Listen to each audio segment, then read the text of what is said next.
Sebenarnya kalau tak, dia suruh saya panjang lagi ni. Muhyiddin, Cikgu Bat bantai Muhyiddin. Okey, langkah Muhyiddin buat Negeri Sembilan dari boleh menang ke mudah kalah. Kau punya angan-angan Cikgu Bat, boleh tahan Pengerusi PN Muhyiddin Yassin harus bertanggungjawab atas kegagalan parti itu merampas Negeri Sembilan daripada PH pada pilihan raya negeri yang lalu, kata Jawatankuasa Penerangan Bersatu Badrul Hisham atau Cikgu Bat. Dia dikenali sebagai Cikgu Bat berkata keputusan Muhyiddin melantik Timbalan Presiden Bersatu Ahmad Faizal Az-Zumu sebagai pengerusi PN Negeri Sembilan sebenarnya menyukarkan gabungan terbabit untuk mengambil alih negeri berkenaan. Dakwa Badrul Hisham dengan pelantikan Ahmad Faizal mengetahui PN status negeri itu sebagai kawasan berpotensi untuk dimenangi bertukar kepada mudah kalah. Malah dia juga mendakwa ada antara calon dikemukakan sebenarnya dipilih selepas mereka dicadangkan beberapa ketua cawangan UMNO.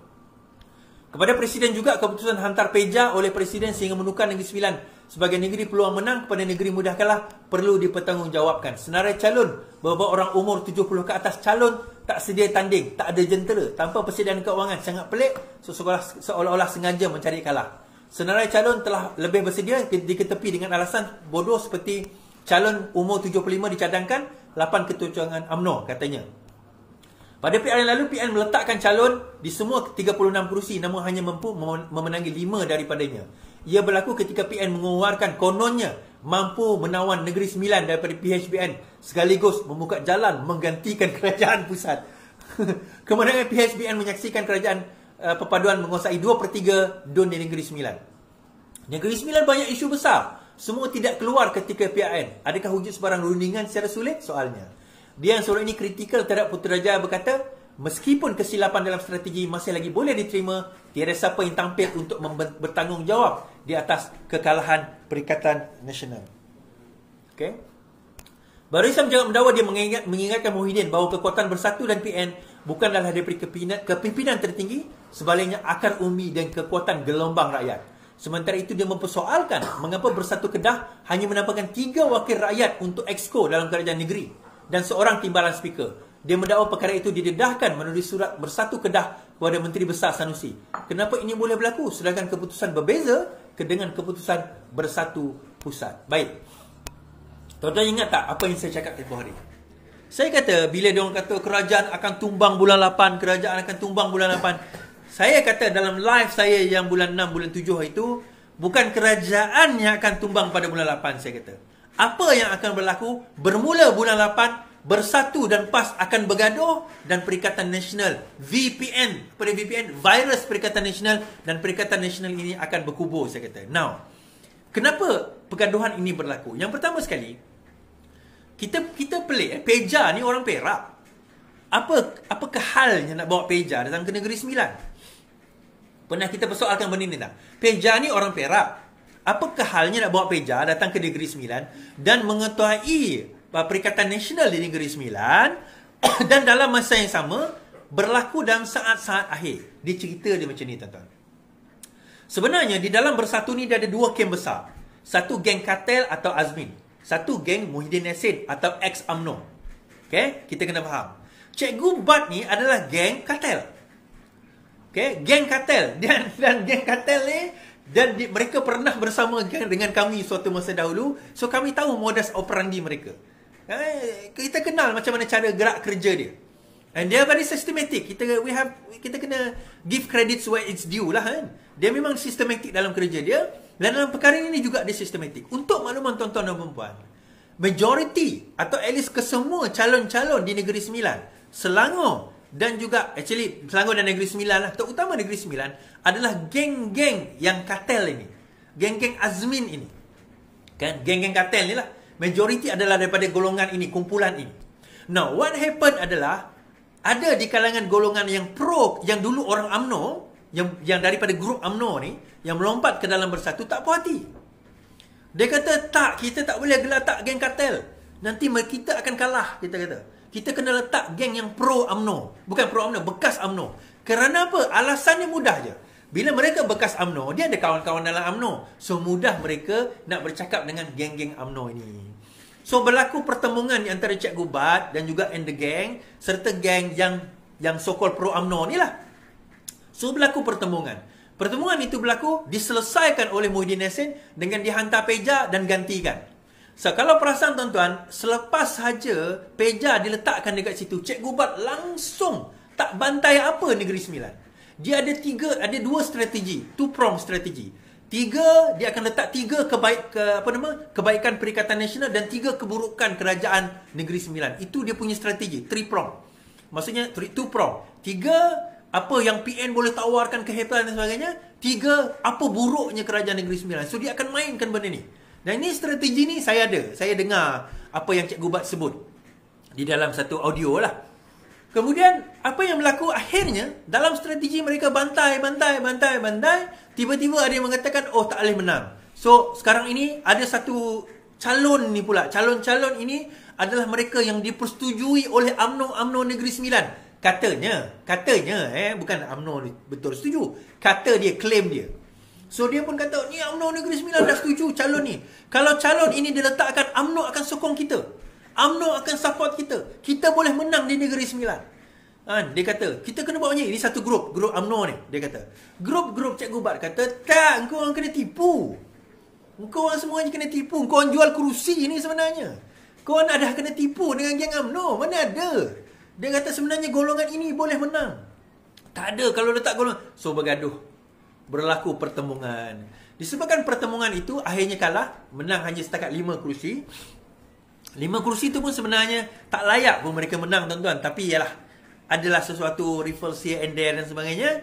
Kalau kita jangkakan dia boleh menang, kalau boleh menang 2 kerusi, 3 kerusi pun dah kira senang elok lah. Tapi dia menang 5 kerusi, tak apa. Dia tak berjaya deny 2/3 kerajaan di Negeri Sembilan. Dan yang menariknya, Cikgu Bat, orang Negeri Sembilan. Cikgu Bat orang Negeri Sembilan kan? Orang Negeri Sembilan. Kenapa dia tidak dilantik sebagai pengurusi ataupun at least pengarah pilihan raya Negeri Sembilan? Kenapa dilantik Peja? Itu saya kata tadi. Perebutan di Negeri Sembilan itu sendiri menyebabkan pertembungan yang amat besar di antara dua kumpulan ini. Dan yang menariknya tuan-tuan, sekarang ini apa Cikgu Bat kata? Muhyiddin Yassin duk sibuk. Kena bertanggungjawab Anwar Ibrahim. Kena bertanggungjawab Zahid Hamidi. Kena letak jawatan. Cikgu Bat sendiri kata, kau tak payah sembang orang lain lah. Engkau tu yang kena letak jawatan.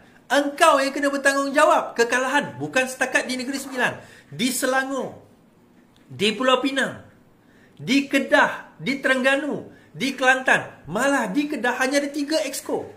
Gerakan yang ada 1 kerusi pun dapat 1 kerusi exco. Takkanlah Kedah bersatu dapat 11 kerusi, 5 lebih banyak daripada PRU yang lepas, hanya setakat dapat 3 exco. Tapi inilah dia PAS. Hakikat. Di Kelantan 1 kerusi, 1 exco. Di Terengganu pun 1 exco. So akhirnya, yang jadi presiden Perikatan Nasional ni orang bersatu. Tapi mereka dah jadi malukut di tepi gantang dah. Dah jadi satu, apa orang kata, dia dah di-sidelinekan di negeri-negeri tersebut. Sebab itu saya kata tempoh hari dalam live saya kan, masa sebelum PRN, saya kata bersatu ni ada tempat ke dekat negeri-negeri dekat Terengganu, Kelantan dan Kedah? Saya jangkakan memang 3-3. Saya kata 50-50 dekat Kedah dengan Terengganu. Tapi bila saya tengok perangai UMNO dah macam tu pada hari itu, dan kita pun kata tak ada peluang lah. Dan betul apa yang saya kata kan. So akhirnya saya kata boleh menang. Tetapi persoalan dia, dekat mana bersatu nak letak muka sekarang ni. Hanya setakat 1 exco tuan-tuan. Hanya setakat 1 exco. Dan kita kena ingat undi Melayu dan undi Melayu lah especially, undi Melayu dan undi Islam, dia sebenarnya tidak berubah kepada bersatu. Dia sebenarnya berubah kepada siapa? Kepada PAS. Kepada PAS. Tapi even perubahan itu pun bukanlah satu perubahan kerana mereka percaya kepada perjuangan PAS, tetapi kerana berjaya dimomok-momokkan. Dan satu yang menarik di negeri Selangor sendiri, bersatu dikatakan invest. Bersatu ini bukan termasuklah Perikatan Nasional lah, bukan bersatu. Perikatan Nasional Selangor telah melaburkan di dalam Facebook saja. Di dalam Facebook saja lebih kurang lebih 300,000 untuk iklan di Facebook tuan-tuan. Di Selangor. Dan mereka mempunyai keyakinan untuk itu buat Facebook. Tak cerita TikTok, tak cerita Twitter tak adalah, tak cerita Instagram. Facebook saja, they spend More than 300,000. Dan dia rasa keyakinan boleh menang di Selangor tu memang besar. Dan ini saya nak cerita untuk malam inilah. Sebenarnya, kita orang dah jangka. Kita orang ni siapa? Saya dah jangka. Selangor akan kalah lebih kurang 20 kerusi. Kita orang dah kira. Tapi tak sangka lah. Well, tak jauh lah. 22 kerusi kan. Kita dah jangka. Kenapa tak cakap masa live hari tu Is? Kita tak boleh nak cakap lah. Maklumat macam ni kita. Sekarang dah habis pilihan raya, saya boleh cakap lah. Kita jangka lebih kurang 20-21 kerusi Selangor kalah. Cuma, yalah, kalau Selangor awal tanya kat saya hari tu, saya bagi tahulah macam mana cara nak menang kan. Tapi itulah, Selangor tak nak jumpa saya, jadi tak apalah. Kalau awal jumpa saya itu, saya boleh bagi tahu macam mana nak menang. Jadi tak apalah. Kan, orang Selangor tak nak jumpa saya itu, tak apalah kan. Kita, yalah. Saya pun tak singgah Selangor itu, saya pergi dekat Negeri Sembilan, saya pergi dekat Kelantan. Tak apalah, next time lah insyaAllah. Selangor datang nanti next time jemput saya tau. Jangan tak jemput saya. Bukan orang kata orang Selangor sombong, tak. Cuma taklah, kita tak sempat, terlalu ringkas. Dan saya confident Selangor boleh handle. Cuma jangkaan saya tu jadi benar lah. Dan kita ada senarai tempat yang dijangka kalah tersebut. Kalau nak tahu, jom kita ngopi. Saya boleh tunjuk tempat-tempat tersebut. Baik, balik kepada cerita kita tadi. Akhirnya tuan-tuan, next PRU bagaimana? PRN yang terdekat adalah Sabah. Lepas itu Johor dan Melaka. Lepas itu Sarawak. Selepas itu PRU. So paling dekat lebih kurang 2 tahun lagi Sabah. 2020 ya, 2 tahun lagi Sabah. Tak sampai 2 tahun, setahun lebih lagi Sabah ni sebenarnya. 2025. 2025, middle of 2025 PRN Sabah. Selepas itu 26 PRN Melaka dan juga Johor. Selepas itu 26 juga Sarawak dan 27 PRU. So persoalan dia, persediaan kita bagaimana? InsyaAllah, jangan risau, kita ada saya ada beberapa latihan-latihan yang insyaAllah saya akan buat. Dan setting up social media di beberapa negeri. Saya sekarang berada di Johor. Untuk maklumat, Parlimen Pusat Khidmat Masyarakat Batu Pahat, YB On Bakar. Dan kita di sini membincangkan beberapa perkara. Dan kita dah mula bergerak. Ni di Johor pun kita dah mula gerak. InsyaAllah sikit-sikit lah kita akan mula gerak. Okay, so itu antara perkara yang kita sekarang ni nak lakukan. Of course, saya ni orang kerdil tuan-tuan. Kita bukan bersorangan. Kita ada pasukan-pasukan kita. Saya orang kerdil, masih belajar, masih banyak lagi yang kita boleh pelajari daripada perkara-perkara ini. Dan insya-Allah usaha nak menang, nak menang benda yang besar, dia bermula dengan langkah-langkah yang kecil. Terima kasih 10,000, 12,000 yang menonton kita pada malam ini. Terima kasih ada 70-80 orang yang ada dekat Twitter. Terima kasih kerana mendengar saya pada malam ini insya-Allah.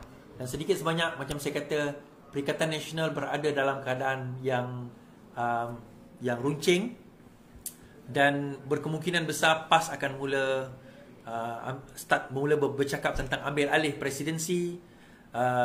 Pertemuan di dalam PAS itu sendiri di antara profesional dan juga agamawan berlaku. Perikatan Nasional itu berada dalam keadaan goyah. Tetapi kalau kita sendiri tidak pandai mengambil kesempatan di atas kelemahan mereka, maka salah itu bukan pada orang lain, kecuali pada diri kita sendiri. Terima kasih kepada semua. Terima kasih yang menonton.